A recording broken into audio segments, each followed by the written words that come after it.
Bismillahirrohmanirrohim. Assalamualaikum warahmatullahi wabarakatuh.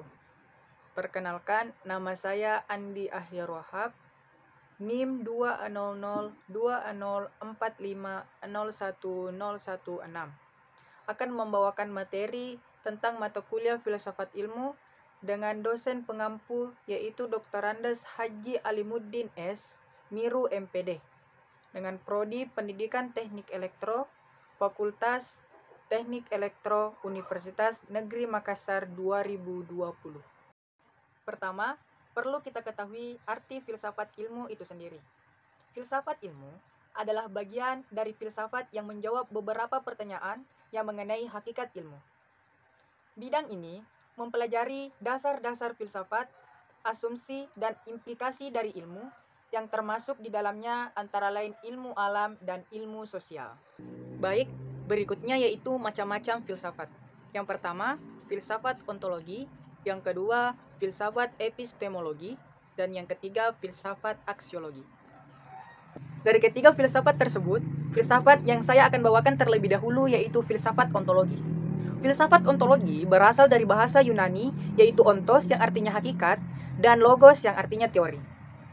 Filsafat ontologi membicarakan hakikat segala sesuatu. Ini berupa pengetahuan tentang hakikat segala sesuatu. Ilmu yang mempelajari prinsip yang paling mendalam. Aliran dalam filsafat ontologi diantaranya adalah mononisme, dualisme, pluralisme, nihilisme, realisme, dan agnotisme. Ontologi juga membahas tentang yang ada, yang tidak tertarik oleh satu perwujudan tertentu. Membahas tentang yang ada, yang universal, dan menampilkan pemikiran semesta universal, berupa mencari inti yang termuat dalam setiap kenyataan dan menjelaskan yang ada yang meliputi semua realitas dalam semua bentuknya. Jadi, kita sudah dapat menyimpulkan arti dari ontologi dalam bahasa Yunani yang telah dijelaskan di awal.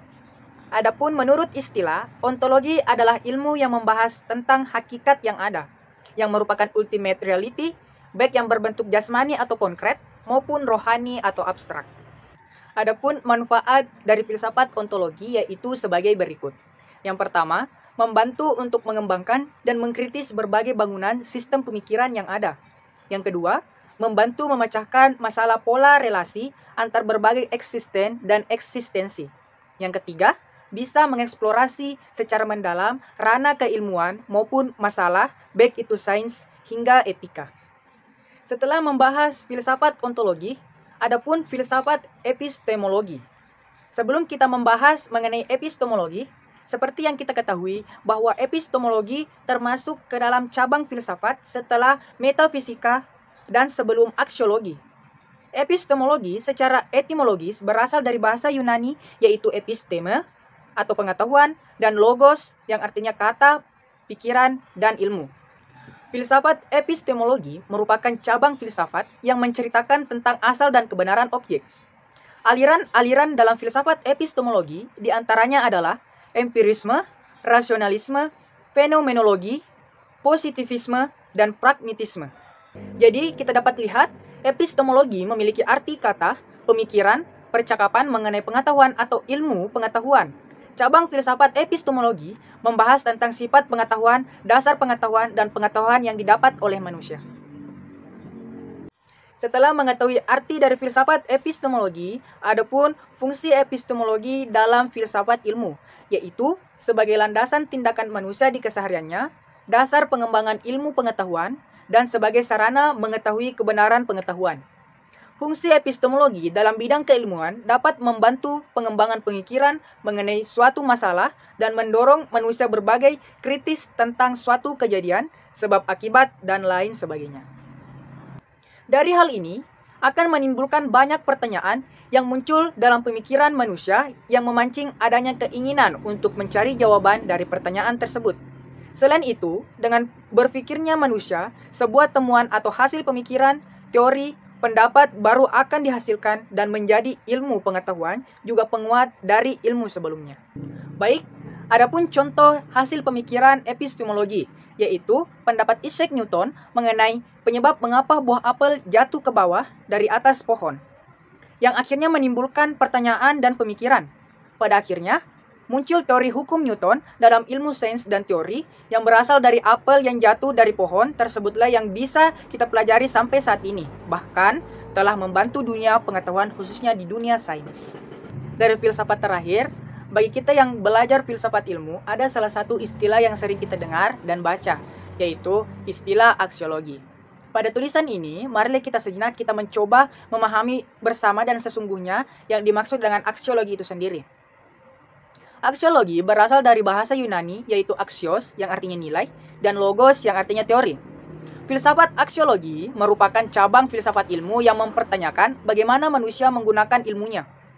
Objek material aksiologi adalah perbuatan atau tingkah laku manusia secara sadar dan bebas. Aliran dalam filsafat aksiologi diantaranya adalah naturalisme, hedonisme, vitalisme, dan teologisme. Sehingga jika didefinisikan secara istilah, aksiologi merupakan suatu cabang ilmu filsafat yang mempelajari tentang hakikat, nilai, dan teori. Adapun menurut Theodor Barmelt, seorang tokoh filosof klasik, aksiologi dibagi menjadi 3 bagian, yaitu pertama adalah moral, etika, atau tindakan manusia. Peran utama aksiologi ini adalah memberi arah pada manusia untuk melakukan suatu tindakan yang lebih baik. Kedua adalah ekspresi keindahan. Di sini aksiologi berperan sebagai pembimbing dalam diri manusia untuk berekspresi yang melahirkan suatu keindahan dalam dirinya. Ketiga, yaitu sosial politik. Pada tingkatan ini, aksiologi berperan sebagai sarana proses sosialisasi manusia. Adapun pertanyaan, mengapa dalam filsafat peran aksiologi atau nilai sangat penting dalam kehidupan manusia? Karena secara garis besar, aksiologi ini telah mengajarkan nilai-nilai yang ada di dalam kehidupan, yang berfungsi sebagai pengontrol sifat keilmuan manusia. Meskipun tidak bisa disamakan, tapi realitasnya teori nilai ini hampir sama dengan agama, yaitu sama-sama sebagai pedoman dalam kehidupan manusia. Baik, berikut ini adalah kesimpulan dari isi presentasi saya, yaitu arti dari filsafat, yang kedua arti dari istilah ontologi, arti dari etimologi, dan terakhir yaitu arti dari aksiologi. Baik, sekian dari saya. Mungkin ada tutur kata yang kurang berkenan. Mohon maaf. Terima kasih. Assalamualaikum warahmatullahi wabarakatuh.